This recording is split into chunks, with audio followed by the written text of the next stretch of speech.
மங்கையர் கண்ணியே.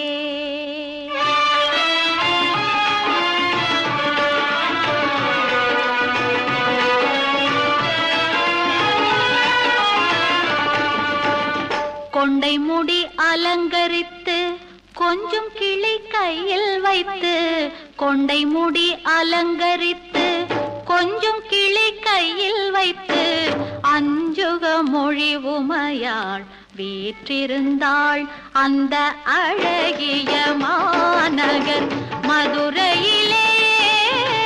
மதுரையிலே மதுரையிலே மதுரையிலே